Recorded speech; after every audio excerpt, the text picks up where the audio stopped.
la hora. Luego ustedes tienen su laboratorio, ¿verdad? Entonces vamos a dar inicio. Voy a continuar con la primera clase, ¿verdad? La que les había mandado grabada para concluir esta. Solo algunos anuncios importantes. Ya están revisadas sus notas de la primera unidad, de la evaluación de la primera unidad, de los quizzes también, ¿verdad? Eso está en base a 60. No tengo el cuadro ahorita, pero ustedes pueden hacer la sumatoria en base a 60.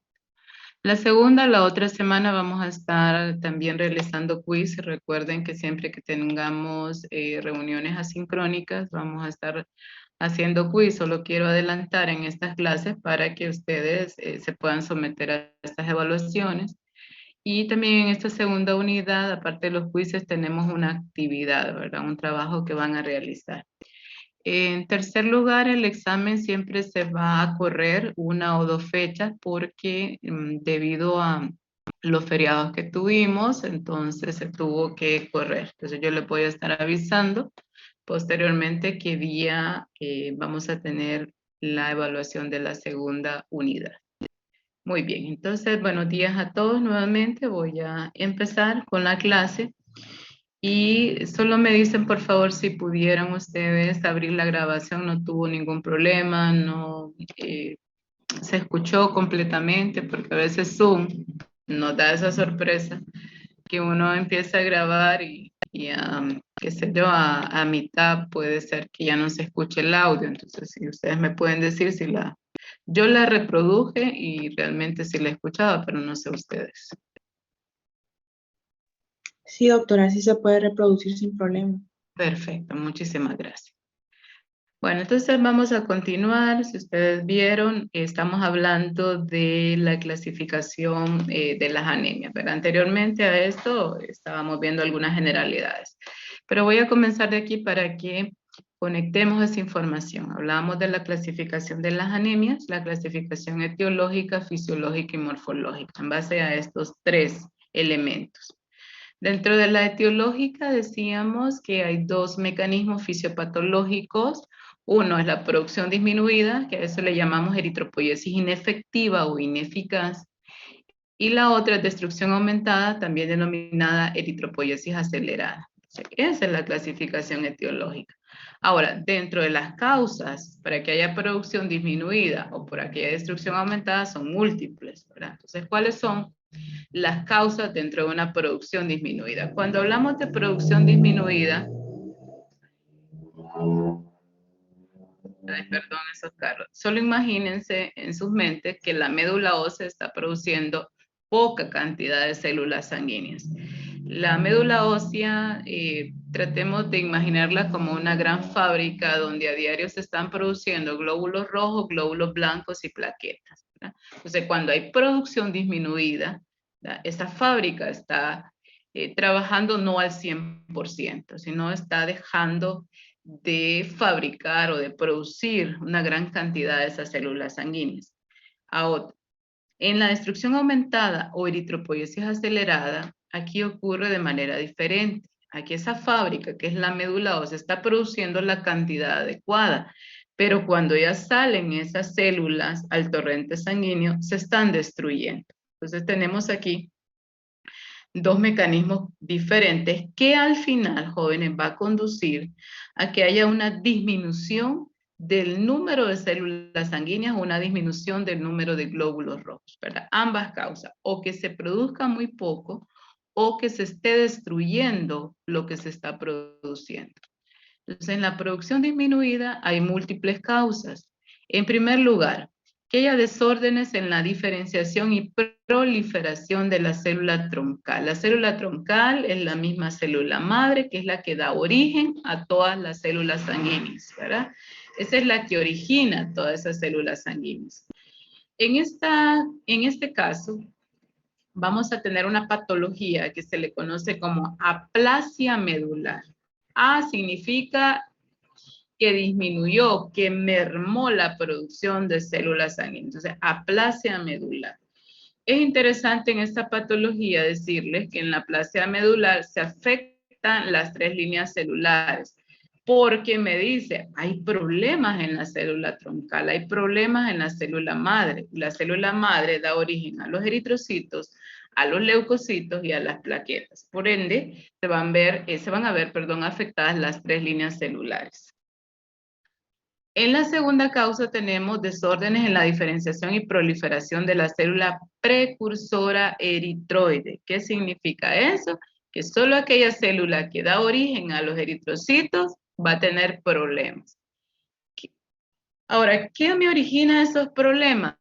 Miren, para que se originen esos problemas hay múltiples estudios que han determinado, uno que puede ser causas genéticas, pueden ser causas ambientales, pueden ser causas ligadas al trabajo, por ejemplo, aquellas personas que trabajan mucho con químicos que pueden afectar o pueden alterar la genética de las células, de la célula madre, pueden afectar la médula ósea. Entonces las causas son muchas, ¿verdad?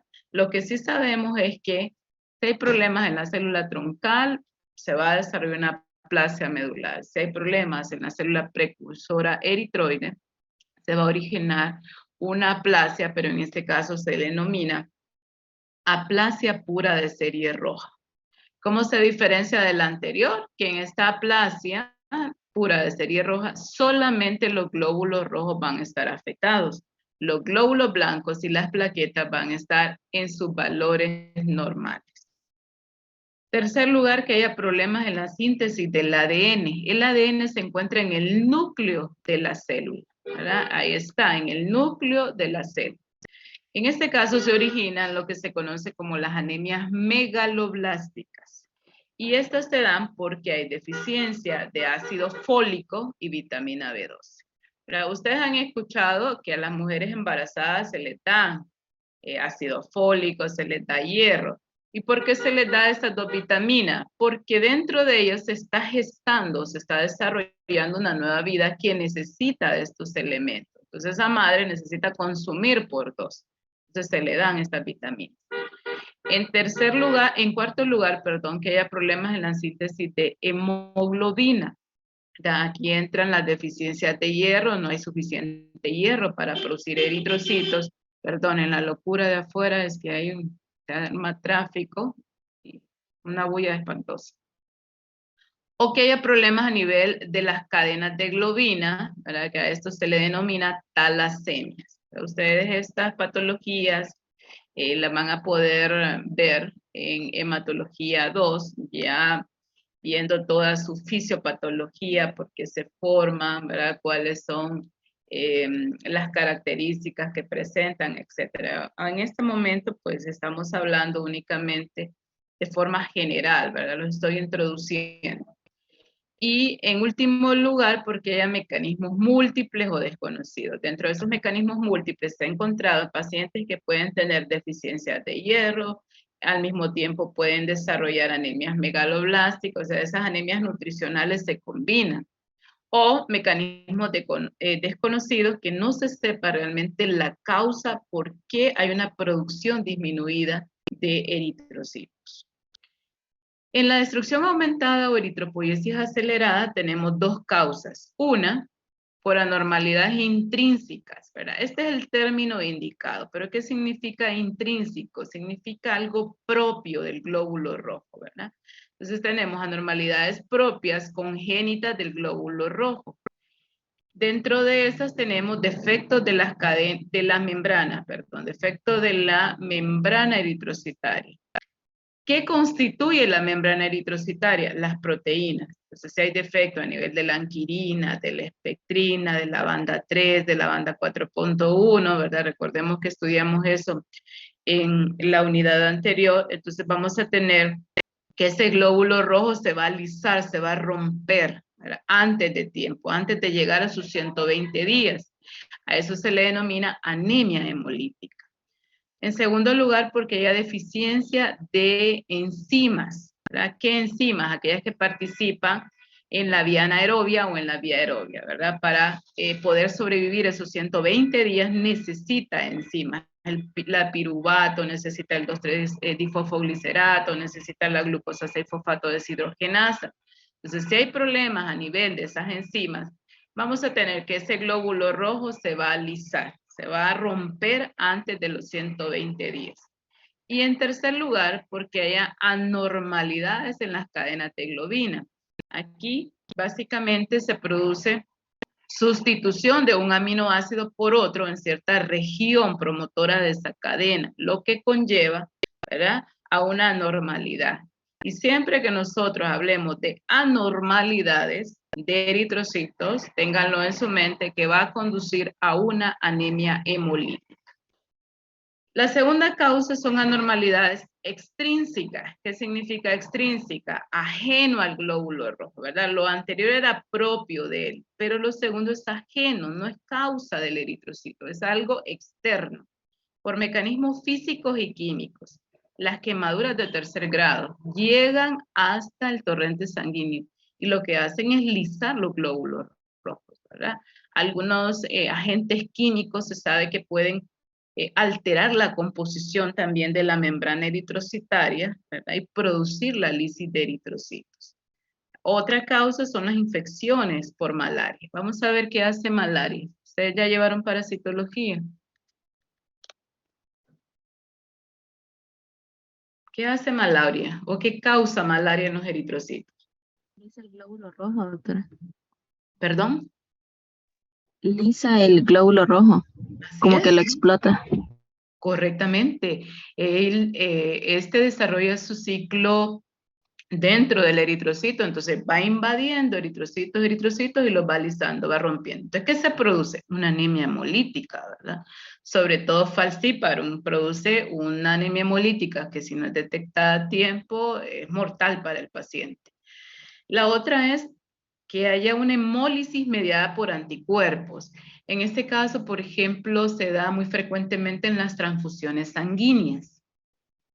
Nosotros tenemos diferentes azúcares en la membrana eritrocitaria y esos azúcares van a determinar el tipo sanguíneo, ¿verdad?, de cada uno de los individuos. Por ejemplo, yo soy O positivo, ¿verdad? Hay pacientes que son A positivo, A negativo, B positivo, B negativo y así sucesivamente.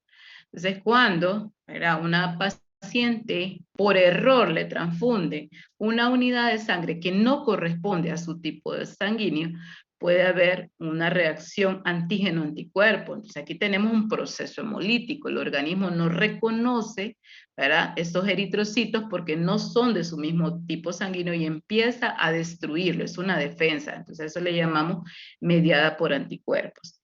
Y en último lugar, cuando hay pérdida de sangre, ¿verdad? Cuando hay pérdida de sangre por cualquier causa, vamos a tener destrucción, ¿verdad?, más que todo pérdida de esos eritrocitos y a eso le llamamos nosotros eritropoiesis acelerada. Entonces, resumiendo, les decía, independientemente que haya una producción disminuida o que haya una destrucción aumentada, al final, ¿verdad?, vamos a tener disminución en el número de eritrocitos. La clasificación morfológica era en base a 3 parámetros. Ustedes me pueden preguntar si queda alguna duda o si quieren participar, ¿verdad? Perfectamente lo pueden hacer. Entonces decíamos, en base a la clasificación morfológica, esta puede ser normocítica, normocrómica, ¿verdad? Y esto lo determina este parámetro, el BCM. ¿Qué significa BCM, jóvenes? Volumen corpuscular medio. Correctamente. ¿Y qué me dice este parámetro? ¿Qué me indica ese parámetro? El tamaño El tamaño ¿El tamaño de qué? del del eritrocito. eritrocito.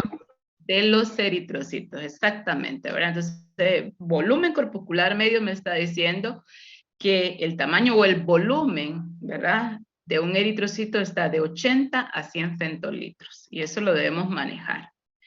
Entonces, hay anemias que son normocíticas, normocrómicas, donde el BCM va a estar dentro del rango de referencia de 80 a 100. Entonces, ¿por qué es una anemia entonces? Es una anemia porque lo que se va a ver afectada es la producción, va a haber una producción disminuida. Entonces tenemos aquí un BCM de 80 a 100, la eritropoiesis va a ser inefectiva, ¿verdad? ¿Qué patologías entran dentro de las anemias normocíticas normocrómicas? Las aplasias. ya sea aplasias medulares o aplasias puras de serie roja.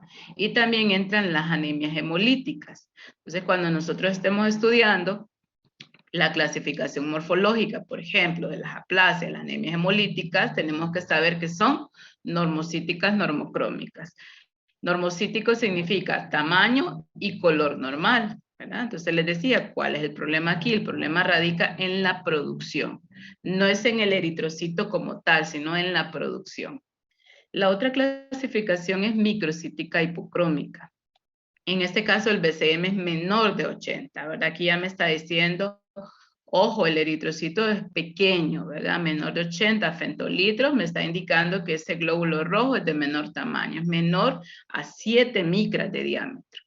¿Verdad? ¿Qué patologías engloban aquí? Las deficiencias de hierro, ¿verdad? Y todas aquellas que tenemos problemas a nivel de lente. Entonces, la deficiencia de hierro, la clasificación morfológica, por ende, es microcítica hipocrómica. ¿Qué significa microcítica? Que el glóbulo rojo tiene menor tamaño y la hipocromía se relaciona con el aumento de la palidez central y eso tiene que ver con la cantidad de hemoglobina. A menor cantidad de hemoglobina vamos a tener mayor presencia de hipocromía.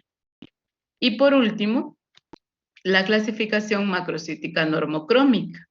La macrocítica, ¿verdad? Su nombre me lo indica, vamos a encontrar macrocitos. Por lo tanto, el BCM tiene que estar mayor de 100 femtolitros y aquí entran las anemias megaloblásticas, ¿verdad? Dentro de estas tenemos las deficiencias de vitamina B12 y la deficiencia de ácido fólico. Entonces, la clasificación morfológica es en base a esto. No hay otra clasificación morfológica, ¿verdad? Debe ser normocítica normocrómica, debe ser microcítica hipocrómica o macrocítica normocrómica. ¿Verdad? Y eso me lo va a determinar el BCM, ese parámetro que me indica el tamaño del eritrocito. Dentro de esta primera normocítica normocrómica, ¿cómo diferencio entre una aplasia medular y una anemia hemolítica si ambas son normocíticas normocrómicas, si ambas tienen un BCM de 80 a 100 femtolitros? Pues hay un parámetro, los reticulocitos. ¿Verdad? Los reticulocitos van a ser ese parámetro que va a diferenciar entre estas dos patologías. Los reticulocitos aumentados generalmente van a estar en las anemias hemolíticas. Y miremos por qué. Decíamos, una anemia hemolítica es una anemia donde la médula ósea está produciendo la suficiente cantidad de eritrocitos, pero en circulación se están destruyendo. ¿Por qué se están destruyendo en circulación? Por lo que ya habíamos mencionado, ¿verdad? Porque puede haber, y voy a volver al cuadrito para que lo miremos aquí. Porque hay problemas a nivel de la membrana, porque hay problemas a nivel de las enzimas, porque hay problemas a nivel de las cadenas de globina, de efectos intrínsecos. O puede ser problemas extrínsecos, mecanismos físicos y químicos, infecciones producidas por algunos parásitos, ¿verdad? Intracelulares, mediadas por anticuerpos, por pérdida de sangre. Entonces, cada una de estas va a producir que la eritropoiesis sea acelerada, que hay una anemia hemolítica. ¿Ya? Entonces veamos aquí, decíamos, si los reticulocitos están aumentados, es una anemia hemolítica, una eritropoiesis acelerada.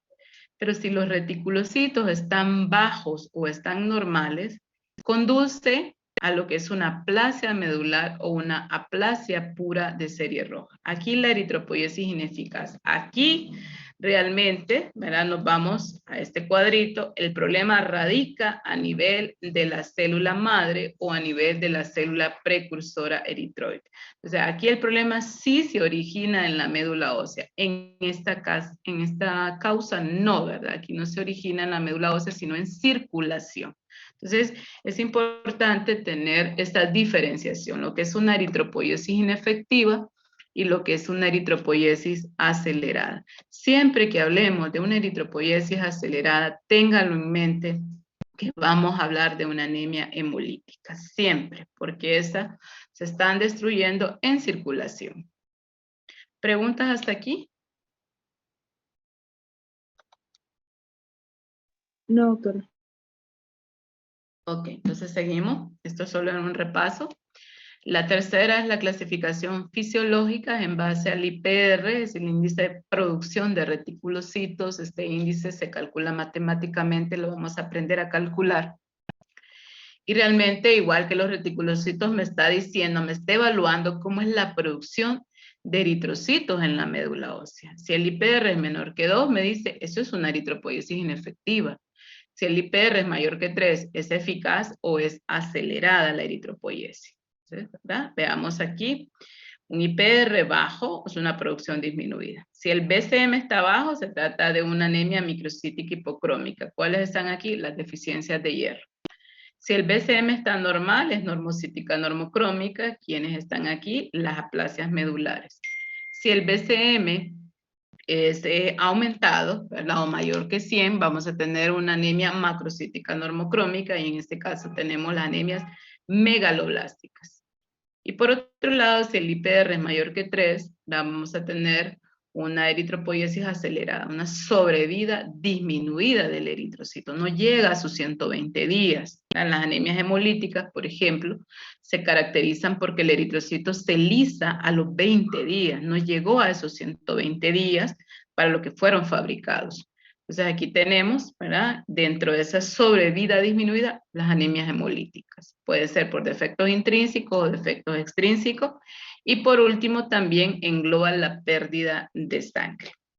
En el siguiente cuadro tenemos una síntesis, ¿verdad? Clasificación etiológica, producción disminuida, destrucción aumentada, morfológica en base al BCM, puede ser normo-normo o normocítica normocrómica, microcítica hipocrómica, BCM menor de 80, y macrocítica normocrómica, BCM mayor de 100. Y la fisiológica, lo que acabamos de mencionar, si el IPR es menor que 2, eritropoiesis ineficaz o inefectiva o disminuida, y si el IPR es mayor que 3, eritropoiesis efectiva o acelerada. Entonces, esta es la síntesis de lo que nosotros llamamos como la clasificación de las anemias absolutas. Bueno, esta es otra clasificación, ya la habíamos hablado, voy a avanzar. Vamos a ver en este momento lo que es la deficiencia de hierro. Vamos a hablar de deficiencia de hierro. Entonces veamos aquí, les puse en la parte superior que cuando hay problemas a nivel del metabolismo del hierro, la clasificación etiológica, fisiológica y morfológica es de la siguiente manera. La clasificación etiológica es producción disminuida, ¿verdad? Entonces aquí el problema surge a nivel de la molécula de hierro. La fisiológica es un IPR menor que 2, es una eritropoiesis inefectiva o ineficaz. Y la clasificación morfológica es microcítica hipocrómica. O sea, el BCM va a estar menor de 80 femtolitros. Entonces, para cada una de las patologías que nosotros vamos a ir estudiando, tenemos que ir haciendo esta clasificación. Esta anterior, ¿verdad? Es una clasificación general, pero yo tengo que aplicarla a estas patologías, a la deficiencia de hierro, a las anemias megaloblásticas, a las aplasias. Tengo que saber cuál es la clasificación etiológica, la fisiológica y la morfológica, ¿verdad? Aquí les puse un ejemplo para que más adelante cada uno de ustedes vaya haciendo esa clasificación en las otras patologías.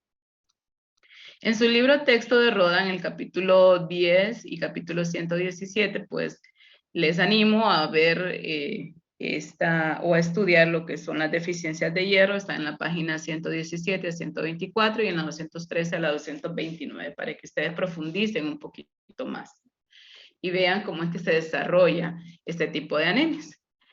Entonces recordemos que el hierro es necesario para la formación de eritrocitos, ¿verdad? Es parte del grupo E. La protoporfirina 9 más hierro en estado ferroso me forman el E. Pero también el hierro es esencial para la vida animal y vegetal. Es necesario, ¿verdad?, para la mielonización también de las neuronas, ¿verdad? Y algo sumamente importante es que su acumulación es tóxica en el organismo. Por lo tanto, el organismo solo va a absorber lo que necesita para producir esos eritrocitos. No hay un mecanismo que pueda eliminar el exceso de hierro en el cuerpo, ¿verdad? Lo que hace es que a través de los alimentos nosotros vamos a consumir hierro, ¿verdad? Y solo se van a absorber una determinada cantidad. El otro se va a ir por las heces, por la orina, por el sudor, pero no hay un mecanismo como tal para que me diga, ah, es que este hierro excesivo hay que desecharlo. No existe. Por lo tanto, el organismo, vamos a ver más adelante, que tiene que ir regulando esa absorción. Entonces decíamos, su acumulación es tóxica, ¿verdad? Daña los órganos, daña los tejidos, ¿verdad? En pacientes, por ejemplo, que se les hace transfusión de sangre, una unidad de sangre puede tener aproximadamente hasta unos 24 miligramos de hierro.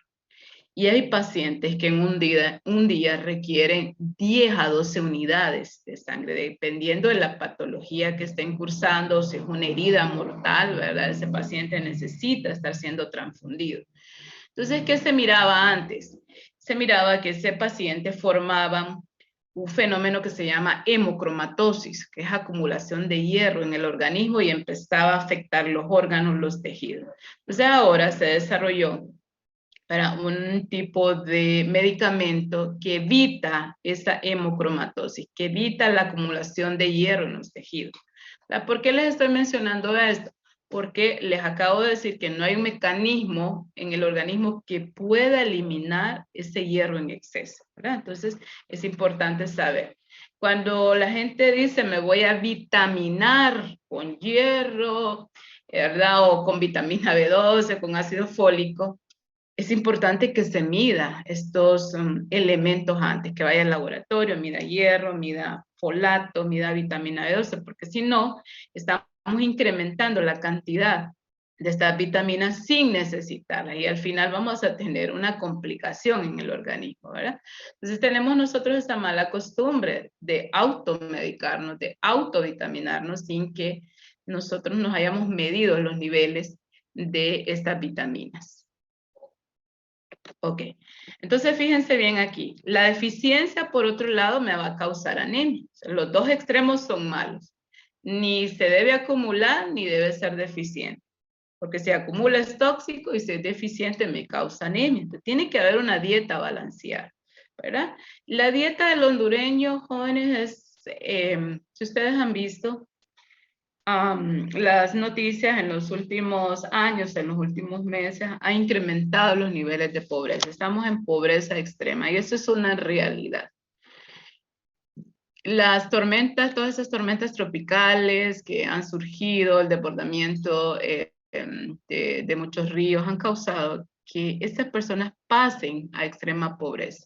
¿Por qué les menciono eso? Porque estamos hablando de una dieta balanceada. Una dieta balanceada del hondureño tiene que aportar todas estas vitaminas. ¿Y qué vemos en la dieta balanceada de un hondureño en extrema pobreza? Si apenas le alcanza para tomar una taza de café, ¿verdad? La acompaña con un pancito en la mañana. Esta es nuestra realidad. Entonces, hemos tenido, ¿verdad? Que niños, sobre todo en extrema pobreza, están sufriendo deficiencias de hierro. Una dieta promedio tiene que tener aproximadamente hasta 10 a 20 miligramos de hierro diario, de los cuales el organismo, miren, apenas absorbe de 1 a 2 miligramos, pero eso es lo necesario que el organismo requiere para producir glóbulos rojos, ¿verdad? Entonces, el gran problema o el gran conflicto que nosotros tenemos en la actualidad es lo que les mencionaba. La extrema pobreza, el aumento de la canasta básica, ¿verdad? Ya pues las personas no pueden consumir lo que antes consumía porque es inalcanzable los precios. Ellos van a comer lo que en ese día tengan para comer. A veces un fresco y un churro es la dieta y eso no aporta más que enfermedades, ¿verdad? No aporta hierro. Entonces, hemos visto, ¿verdad?, que en los últimos años, sobre todo los niños preescolares están presentando anemia por deficiencia de hierro. El hierro lo tenemos de dos formas, el hierro que es rico en las carnes, y el hierro no en, que es el hierro inorgánico, ¿verdad? Uno que está presente en las carnes como tal y otro que está presente en las legumbres. ¿Cuál es el hierro que se absorbe mejor? El hierro el que está presente en las carnes. ¿Y por qué es eso? Porque por su composición, ¿verdad? Es más fácil que el organismo lo pueda absorber, lo pueda desdoblar. Entonces es más fácil que absorba este hierro en. Ahora, el hierro que está presente en las legumbres y en los vegetales de hojas verdes también es importante en el organismo, pero lo puede absorber de menor manera porque es un poquito más complejo de desdoblar. Las pérdidas normales, les decía, de este hierro que no se utiliza, ¿verdad? Es a través de la exfoliación de la piel, eso ocurre a diario en las mujeres en el periodo menstrual, en el parto, la lactancia. Son las pérdidas normales, ¿verdad? Ahora, repito nuevamente, no hay un mecanismo del organismo que me diga hay un exceso de hierro y lo vamos a eliminar. No existe. ¿Cuándo incrementan las demandas de hierro? ¿Verdad? En los lactantes, en los adolescentes y en las mujeres embarazadas. Les decía, mujeres embarazadas ahora tienen que consumir por 2. Hay un nuevo gestante allí. Se está gestando una nueva vida, necesita, por lo tanto, aumentar, ¿verdad?, la cantidad de hierro en el organismo. ¿Vamos bien aquí? Sí, doctora. ¿Preguntas? Ok. Perfecto, mire, tenemos 5 minutos antes de que se apague. Nos vamos a volver a conectar en el mismo enlace y vamos a seguir los 20 minutos restantes que nos hace falta para completar la hora. Entonces, si me quedo ahí a medio, se vuelven a conectar en el mismo enlace. Entonces, vean aquí el hierro dice, tenemos el hierro se absorbe mucho mejor, está en las carnes rojas, pescado y pollo. Ahora les pregunto a ustedes a conciencia. ¿Ustedes creen que la mayoría de los hondureños tienen acceso a carnes rojas, pescado y pollo? No. No, doctora. Claro que no, ¿verdad? Esto es una realidad, no podemos tapar el sol con un dedo. Si apenas nosotros hemos visitado comunidades y es triste saber que esa familia, esos niños apenas tienen para una tortilla con sal y una taza de café. Esa es su dieta y esa es la realidad, ¿verdad? Esos son niños futuros. No tenemos niños que se están desarrollando bien en las escuelas. Un niño con anemia, ¿cómo va a estudiar un niño con anemia? No tiene la energía necesaria para desarrollar, aunque ese niño quiera. Su organismo no está oxigenado, porque el glóbulo rojo lo que hace es oxigenar el organismo. Entonces, esta es la realidad que estamos viviendo, ¿verdad? Ahora, el hierro noén, que se absorbe en menos cantidad, decíamos, está presente en los vegetales, en la fruta y en los granos. Y una cosa bien interesante es que este hierro presente en las vegetales, en las frutas, en los granos, se ve afectado por otros alimentos, se afecta la absorción. Estudios que se han hecho, ¿verdad?, han revelado, por ejemplo, que el café y el té afecta el hierro noén. Entonces, si usted está tomando, por ejemplo, en la mañana, si se sirve su fruta, su taza de fruta, pero también se sirve su taza de café, no está haciendo nada, no está absorbiendo nada de hierro, porque ese café dice que puede reducir la absorción del hierro hasta en un 40%. Entonces, con esto no estoy diciendo que no tomen café, sino la forma en que se lo van a tomar. O primero consumen la fruta, esperan un tiempo prudencial y luego su tacita de café, o al contrario, ¿verdad? Sino que tenemos que saber manejar eso. Entonces, ya sabemos que ese hierro noén, a pesar de que se absorbe menos, también se ve afectado por otros alimentos como el café y el té. Sin embargo, fíjense bien, la vitamina C aumenta la absorción de hierro. O sea, un buen jugo de naranja natural, no jugo de caja, porque eso es químico, eso es procesado, ¿verdad? Aumenta la absorción de hierro. O sea, usted se sirve su taza de frutas, de granos o vegetales si quieren en la mañana y sírvanse un buen jugo recién exprimido de naranja, ¿verdad? Sin azúcar, porque ya el jugo ya tiene azúcar. Entonces, eso más bien incrementa la absorción de hierro. Entonces, una dieta bien balanceada tiene que tener todo esto, ¿verdad? Carnes rojas, pescado, pollo, frutas, vegetales, granos, para que nosotros podamos recibir esa mínima cantidad de hierro que el organismo está requiriendo para producir eritrocitos. En este cuadrito vemos la distribución de hierro en el organismo, ¿verdad? El 70% de ese hierro está en forma de hemoglobina, está dentro del eritrocito, ¿verdad? 70%. ¿A cuánto equivale eso? A un 28.5 miligramos sobre kilogramo de peso. 25% está en forma almacenada, ¿verdad? En forma de ferritina, que está en el hígado, hemosiderina, en el vaso, en la médula ósea. Y está almacenado porque se necesita producir nuevos eritrocitos, 14.2 miligramos. Un 5% en forma de mioglobina, que es hemoglobina muscular, ¿verdad? Y en menor cantidad se encuentra en forma de otros elementos como son la peroxidasa, catalasa, citocromos y otras fuentes. Entonces la mayor fuente es en forma de hemoglobina, o sea, dentro de ese eritrocito. Vamos a hablar un poco del metabolismo del hierro, cómo se metaboliza ese hierro dentro del organismo, ¿verdad? Y para esto hay muchas proteínas involucradas y es importante que las vayamos ya conociendo. En primer lugar, la transferrina. Anteriormente solo se conocían estas 3 proteínas, pero ahora se ha visto que participan más.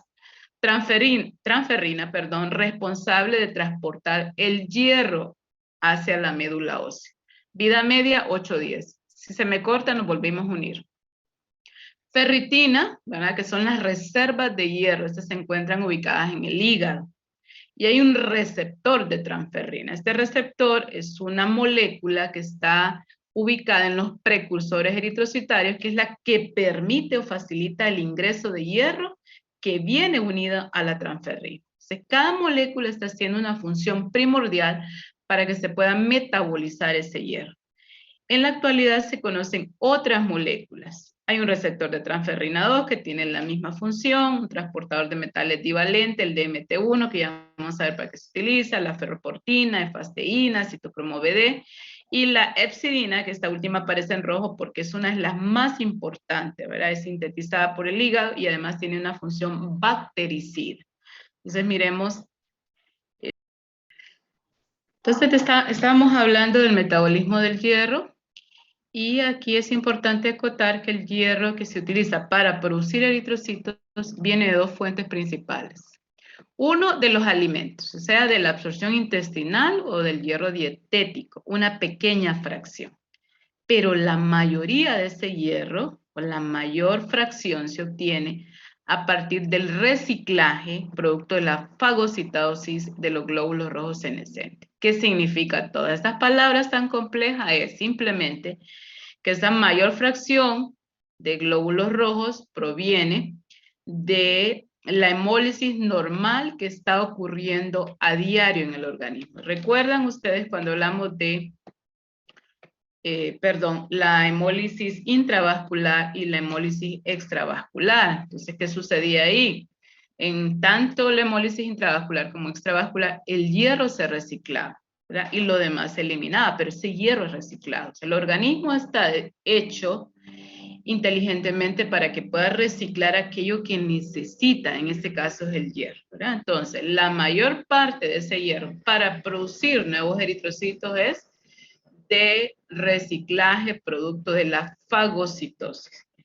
En ambos casos se involucra un número importante de esas moléculas que acabamos de mencionar, todas estas, ¿verdad? Entonces miremos el siguiente esquema. Del lado izquierdo ustedes tienen el hierro a formar parte del metabolismo de ese hierro que proviene de los alimentos. Y del lado derecho de su pantalla es el reciclaje producto de la fagocitosis de esos glóbulos rojos senescentes. ¿Dónde se metaboliza el hierro? En el duodeno y yeyuno. Eso es importante saberlo. Si existe cualquier alteración en el duodeno, en el yeyuno, llámese problemas, por ejemplo, patológicos graves como un cáncer, ¿verdad? Que afecte estos dos, téngalo por seguro que no se va a dar un metabolismo adecuado del hierro. Ese paciente, además de esa patología que le va a causar anemia, va a sumar esa anemia porque no se puede metabolizar el hierro. Entonces el duodeno y yeyuno son los lugares donde se va a metabolizar ese hierro. En el lado izquierdo miremos aquí, ¿verdad? Entonces el hierro viene unido a los alimentos. Aquí es importante decirles que el hierro no viene en forma ferrosa, viene en forma férrica, unida a los alimentos. Ahí se produce todo el desdoblamiento de este hierro, pasa por el estómago, el intestino, etc. Llega a duodeno y yeyuno. ¿A dónde? En las células que están ubicadas ahí, en los enterocitos del duodeno y yeyuno. Y aquí es donde aparecen todas estas proteínas, estas que acabo de mencionar, porque son parte importante del metabolismo de este hierro. Aparece el citocromo BD, la efasteína, la ferroportina, transferrina, la ferritina, etcétera, etcétera. Entonces ahí están apareciendo todas estas proteínas. Miremos cómo participan en ese metabolismo. Entonces decíamos, el hierro viene unido a los alimentos, llega a los enterocitos, a la superficie apical, ¿verdad? Y ese enterocito tiene que tener receptores para poder internalizar ese hierro. Ahí aquí donde aparecen estas dos moléculas, el citocromo BD y el DMT1, o el transportador de metales divalentes 1, así se le denomina. Lo que hace el DMT1 es que permite la entrada, ¿verdad? Abre una pequeña compuerta en la membrana de ese enterocito para que pueda ingresar el hierro. Sin DMT1 no puede ingresar el hierro a esas células. Por el otro lado, el citocromo BD, les decía, el hierro viene en forma férrica. El citocromo BD lo que hace es que oxida ese hierro para que dentro del enterocito, ¿verdad?, se convierta en hierro en estado ferroso. ¿Recuerdan ustedes? El EN, ¿verdad?, tiene dos componentes. Decíamos la protoporfirina 9 y el hierro. ¿El hierro en el EN en qué estado está? ¿Férrico o ferroso? Estado ferroso. En estado ferroso, ¿verdad? Pero en el alimento viene en estado férrico. Entonces se da una conversión a ese estado ferroso para que llegue allá a la médula ósea y empiece a producir nuevos eritrocitos, ¿verdad? Aquí es un poco complejo todo el metabolismo, pero es tan bonito entenderlo, ¿verdad? Cómo es que viene, cómo se metaboliza y cómo llega finalmente a la médula ósea. Entonces el DMT1, decíamos, permite la entrada al citocromo BD, a lo que hace es que reoxida ese hierro. Había una patología, que es una pregunta de examen, donde decía tipo de hemoglobinas donde tenemos anormalidades. Una era la metahemoglobina. La metahemoglobina se produce porque hay deficiencia de citocromo BD. O sea, hay unos pacientes que pueden tener deficiencia de este componente. Entonces, si no hay citocromo BD, ese hierro no se puede convertir en estado ferroso, sino que se queda en estado férrico y se forma la metahemoglobina, que es una hemoglobina anormal. Una vez dentro de la célula, ese hierro va a tener dos rutas. Una, la mayor parte se va a almacenar en forma de ferritina y otra pequeña cantidad va a salir de esa célula ya convertido, ¿verdad?, para unirse a la transferrina y llegar a la médula ósea. ¿Qué hace la ferroportina 1 y la efasteína? Pues prácticamente estas moléculas, al igual que el DMT1, lo que hacen es que permiten la salida. Una permite, perdón, la entrada de ese hierro y la otra permite la salida de ese hierro. Ese hierro se va a unir a la transferrina. Entonces, si yo les pregunto cuál es la molécula de transporte del hierro, ¿cuál sería?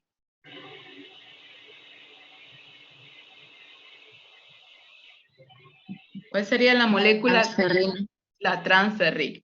¿Cuál es la molécula de almacenaje del hierro? Ferritina.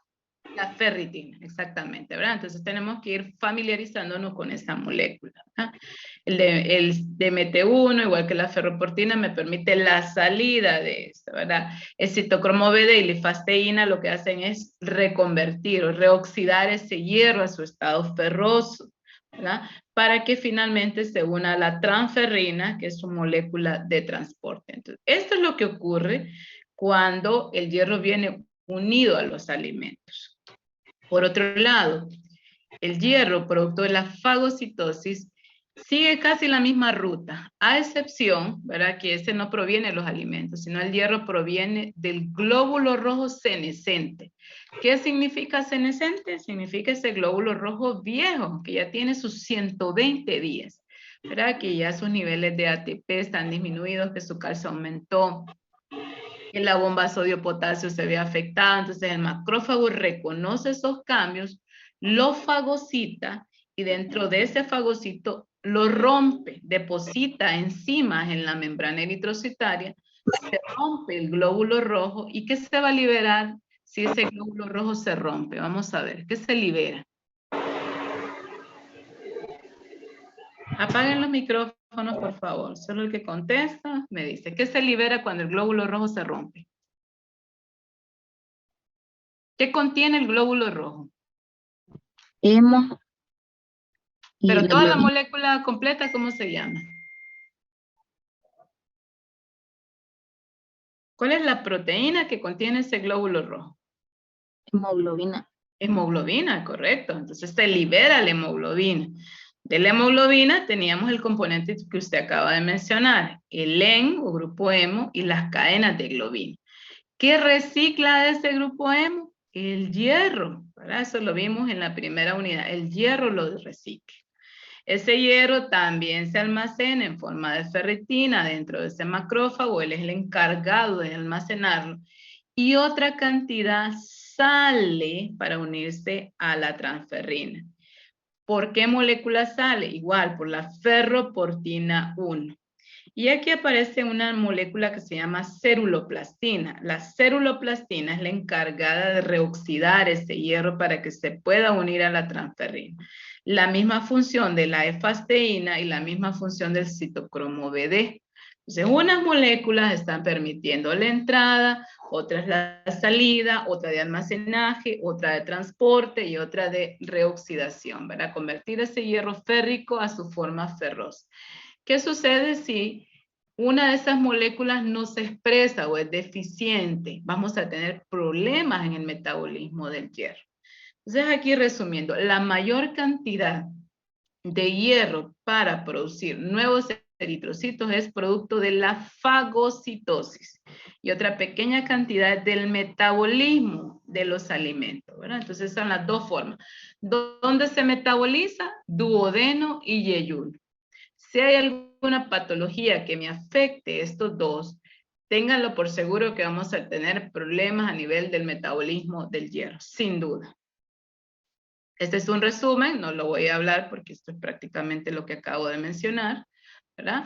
Y aquí decirles la hepcidina. La hepcidina, la vemos aquí, ¿verdad?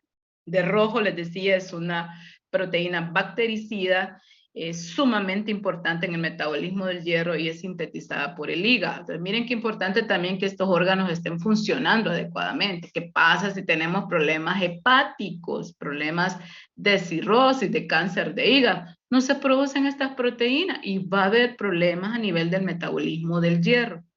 Entonces, la hepcidina es responsable de la regulación del hierro, de la absorción, de cuánto absorbe hierro el organismo y de cuánto deja liberar. La hepcidina es sumamente importante, ¿verdad? Por ejemplo, se sabe que esta hepcidina lo que hace es que regula el hierro en el intestino delgado, inhibe la expresión de ferroportina. Entonces, vámonos a la figura. O sea, inhibe esta molécula. Cuando decimos inhibe, es que está de alguna manera diciéndole cuánto hierro ella tiene que permitir salir de esa célula. Entonces, lo que hace la hepcidina, ¿verdad? Es como la mandamás, está regulando cuánto hierro está entrando y cuánto hierro está saliendo. Y cómo lo hace a través de estas proteínas, de la ferroportina y del citocromo BD. ¿Verdad? Regula la liberación de hierro también de los macrófagos. ¿Verdad? La hepcidina como tal es una proteína más rica en cisteína, sintetizada por el hígado, decíamos, es secretada al plasma y excretada, ¿verdad? O desechada a través de la orina. Entonces, sintetizando o resumiendo, la hepcidina mantiene el equilibrio de hierro en el organismo. En otras palabras, ella decide cuánto hierro entra y sale de las células. Es el regulador de hierro en el organismo, la hepcidina. La hepcidina se puede medir en el laboratorio. Cada una de estas proteínas que yo estoy mencionando, ¿verdad? Hepcidina, la ferritina, transferrina, las podemos medir en el laboratorio, ¿verdad? Y hay unidades o valores de referencia de cada uno de ellos. Entonces, cuando hay problemas a nivel del hierro, los médicos, sobre todo los hematoncólogos, piden medir los niveles de acidina, los niveles de ferritina, los niveles de hierro, los niveles de transferrina, los niveles de regulador del hierro, entre otros, porque ellos tienen que ver cómo está funcionando cada una de ellas. Entonces la epsidina es una herramienta diagnóstica muy útil, ¿verdad? Decíamos, ¿por qué? Porque decide cuánto hierro entra y sale de la célula, ¿verdad? Se está estudiando esta molécula porque está ofreciendo estrategias de tratamiento para pacientes que presentan desórdenes en el metabolismo del hierro. Y el objetivo principal de esta molécula es la modulación en la bioactividad del hierro, o sea, la regulación de ese hierro dentro del organismo. Otros métodos de regular la absorción de hierro. Entonces, ¿cómo el organismo regula ese hierro? Decíamos una vez la epsidina, ella controla, pero hay otras formas. ¿Cómo? Bueno, el hierro, decíamos, debe regularse porque si hay mucha cantidad en el organismo es tóxico. ¿Verdad? ¿Qué es lo que hace? Forma radicales de oxígeno. Esos son radicales libres. Ustedes han escuchado que los radicales son nocivos, dañan o lesionan las estructuras celulares. Esa toxicidad puede producir deterioro de los órganos, de los tejidos y conducir hasta la muerte. Así, ¿verdad? Es de tal magnitud que el exceso de hierro puede conducir a la muerte. Por eso decíamos, no se autovitaminen o automediquen sin saber cómo están sus niveles de hierro, cómo están sus niveles de vitamina B12, cómo están sus niveles de ácido fólico. Tiene que medirse. O sea, el nivel de hierro va a depender de 3 elementos, de la ingestión, ¿verdad? De los alimentos, de la biodisponibilidad, cuánto hierro está almacenado y de la pérdida. Si tenemos aquí una mujer que tiene menstruaciones abundantes, va a estar perdiendo más hierro. Entonces vamos a tener aquí, ¿verdad? Que se tiene que incrementar la cantidad de hierro, pero ya sabemos porque existe una condición. Pero si no existe, tenemos suficiente hierro. Si tenemos una dieta balanceada, hay suficiente hierro. Si no hay problemas a nivel del hígado, porque ahí es el lugar de almacenaje, vamos a tener suficiente hierro. Entonces, en el ser humano no existen esos medios efectivos para excretar el hierro, ¿verdad? Por lo tanto, lo regula mediante la absorción, mediante la ingesta, mediante la biodisponibilidad y mediante la pérdida. No hay un mecanismo que me diga ese hierro en exceso va a ser eliminado, ¿verdad? Entonces lo hace a través de estos elementos, por eso se los subrayé en rojo, a través de la ingestión, de la biodisponibilidad y de la pérdida. ¿Preguntas hasta aquí? ¿Vamos bien? ¿Vamos entendiendo esta parte? Sí, doctora. No, está bien. Perfecto. Bueno, entonces en cuanto a la etiología, ¿por qué se produce deficiencias de hierro? ¿Por qué hay un metabolismo anormal del hierro? Hay muchas causas. Porque hay un aporte inadecuado en la dieta, decíamos, ¿verdad? Que no hay suficiente hierro en la dieta, ¿verdad? O insuficiente cantidad en la reserva. Solo imagínense ustedes aquí, algo importante. Y quiero que lo relacionen con la vida real. Imagínense que ustedes tienen una cuenta de banco. Y esa cuenta de banco oscila, digamos, unos 500,000 lempiras, ¿verdad? Pero esa cuenta de banco, para que se esté manteniendo, usted tiene que ir depositando, aunque sea en pequeñas cantidades, no solo sustrayendo, ¿verdad? No solo yendo a sacar dinero, sino depositando. Así son las reservas de hierro. Entonces, en la alimentación me va dando ese aporte necesario para que haya reserva suficiente. Entonces, ¿qué sucede? Si usted deja esa cuenta, solo le están sacando. Va a suceder que van a tener dinero para cierta cantidad de meses o para cierta cantidad de años, dependiendo cómo lo gaste, ¿verdad? Pero va a llegar un momento que esa cuenta va a llegar a cero, porque no están metiendo, ¿verdad? Igual en el organismo. Si no tenemos un aporte adecuado en la dieta, las reservas se van a agotar. Las reservas se van a agotar, ¿verdad? Eso que está en forma de ferritina en el hígado se va a agotar. Entonces, ¿qué va a suceder aquí? La producción de glóbulos rojos se va a disminuir. O sea, vamos a tener en este caso anemia. Entonces, es un aporte inadecuado en la dieta. Segundo lugar, que hay aumento en los requerimientos. Decíamos, la misma cuenta de banco. Se tiene los 500,000, ¿verdad? Pero le está depositando en pequeñas cantidades, pero está sustrayendo mayor cantidad de lo que lo hacía anteriormente, ¿verdad? Si mensualmente retiraba 4,000 lempiras, hoy está retirando el doble, 8,000. ¿Y cuánto está depositando? 300 lempiras. Va a haber en un momento también que se va a agotar.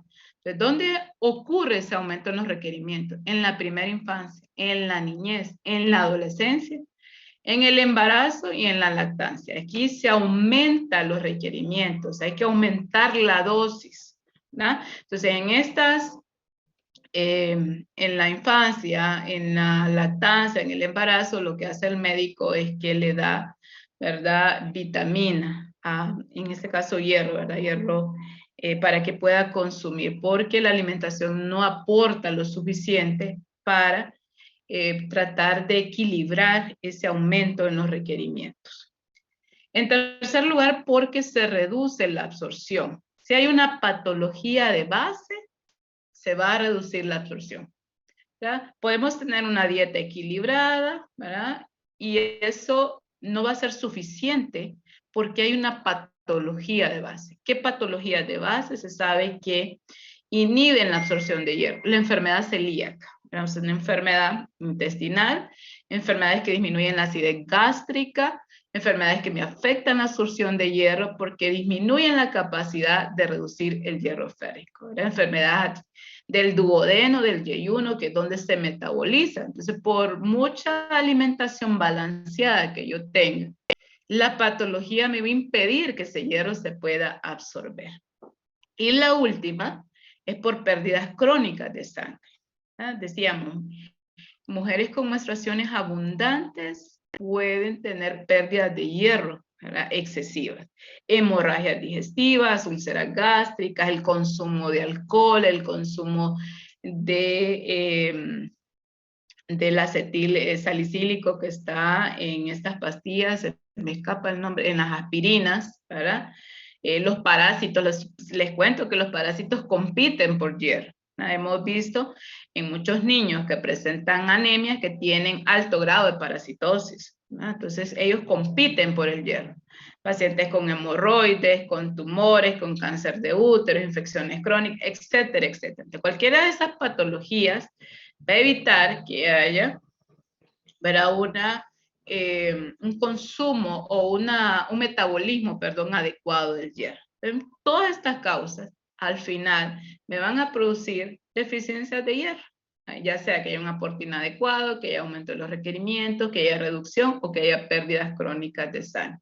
Entonces, todo esto, ¿verdad?, tiene que irse estudiando qué es lo que está produciendo en ese paciente la deficiencia de hierro. Entonces, el médico empieza a investigar, empieza a hacer pruebas, historia clínica y llega al porqué. Así ya el paciente tiene una patología, dice, de aquí se deriva. Ya si el paciente está embarazada o está en crecimiento, ¿verdad?, o está dando de mamar, es porque está aumentando los requerimientos, hay que darle más. O porque se reduce la dosis por estas enfermedades, o porque hay un aporte inadecuado, lo que decíamos. Nuestra niñez, sobre todo, no está teniendo una dieta adecuada, porque no hay dinero. Entonces, todo esto me produce, ¿verdad?, cualquier alteración a nivel del metabolismo del hierro. Preguntas, me quedo hasta aquí porque ya les robé 2 minutos de su tiempo y tienen que ir al laboratorio. Preguntas, consultas, dudas. No, doctora, todo claro. Ok, entonces el jueves terminamos con esta parte, una vez que concluya.